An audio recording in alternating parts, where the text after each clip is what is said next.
The sound tore through me, sharp, raw, and violent. I was barely 3 strides from the front door when it struck me. My daughter's voice, high-pitched, panicked, cracking with a terror I'd never heard before, screamed out, "Daddy, help!" The grocery bag hit the floor. Eggs burst on impact, glass slicing through apples like shrapnel. None of it mattered. I drove my foot into the door. It flew open with a splintering snap, the lock nearly tearing free from the frame. He stood there, looming over her. One hand knotted in her hair, yanking her backwards. Her small fists punched the air helplessly. His other hand, God forgive me, was clamped around her throat. Emily's face was turning crimson. For just a heartbeat, I froze. Not from shock. Not even fear. But because I recognized him. In that horrific instant, I saw the man I'd spent nearly 4 decades pretending I didn't know, my father. And in that same breath, I understood exactly what needed to be done. There was a time when I saw him as a giant, charming, magnetic, someone who could hush a room with a glance. But beneath that presence lived a hunger for control, something he always loved more than me. Jason, my younger brother, was always his favorite. The golden child. High school quarterback, perpetual C average, with a smile that could dissolve any scolding from our mother. Me. I was the quiet one. Top marks. Built a life piece by piece.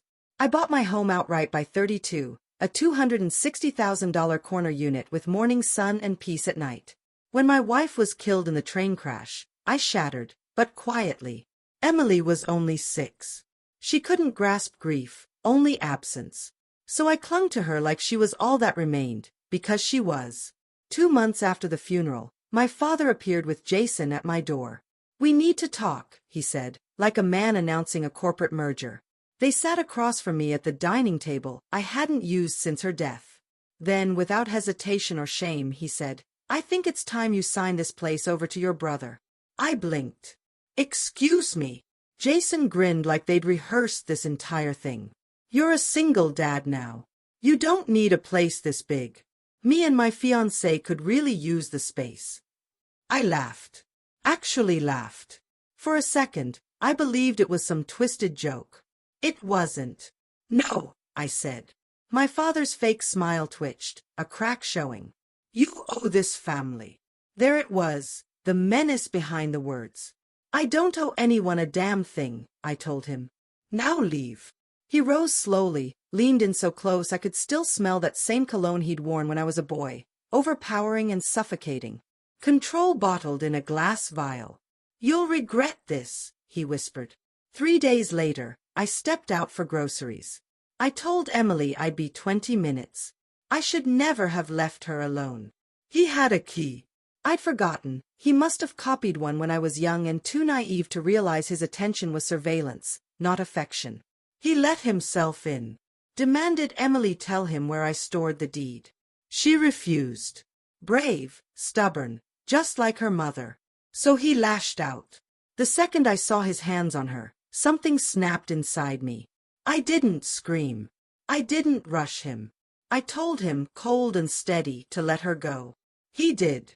Maybe because he saw something in my eyes that even he couldn't control. Emily bolted to her room. He chuckled. "You made her soft," he muttered. I walked toward him. "You just made the biggest mistake of your life," I said. He left, storming out in a flurry of insults and empty threats, still delusional enough to believe he held power. But he didn't know I'd installed cameras 6 months prior. After he once yelled at Emily and I caught her flinch, I quietly wired the whole apartment. He didn't realize his assault had been captured in crystal clear 4K. He also didn't know I had friends, quiet, capable friends, in precisely the right legal corners. It took weeks of planning. Step 1. Compile the footage. Every second of his violence, untouched and unedited. Step 2. Consult a trusted friend, now a licensed child psychologist. She evaluated Emily, her bruises, her sleep patterns, the fear behind her eyes. Everything was documented. Step 3. Meet with a lawyer. Not the showy kind. The surgical kind. He helped prepare a mountain of charges: physical assault, endangerment, coercion, and years of emotional trauma. But I wasn't done. Jason's wedding was fast approaching. A lavish event, bankrolled, naturally, by our father. I booked a private room in the same venue during the rehearsal dinner. Invited a curated guest list, business associates, his pastor, Jason's future in-laws.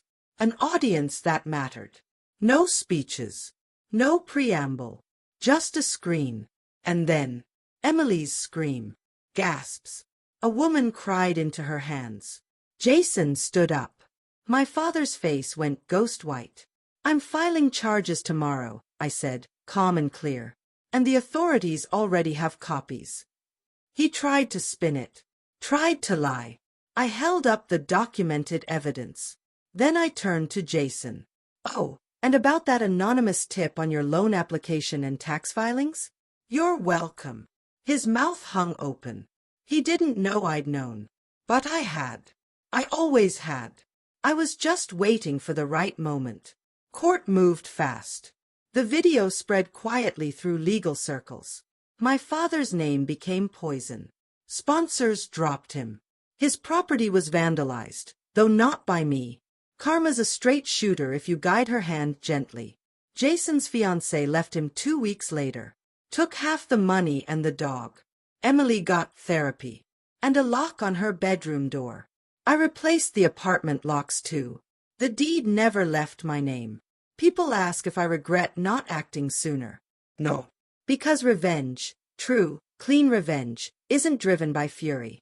It's executed with precision. And now, each time I watch Emily sleep peacefully in the room her mother once painted, I know I did what had to be done. He wanted my home.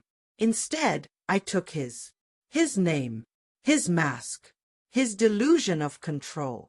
One screen, one camera, one plan. That's all it took. He taught me power. He just never expected I'd learn to wield it better than he ever could.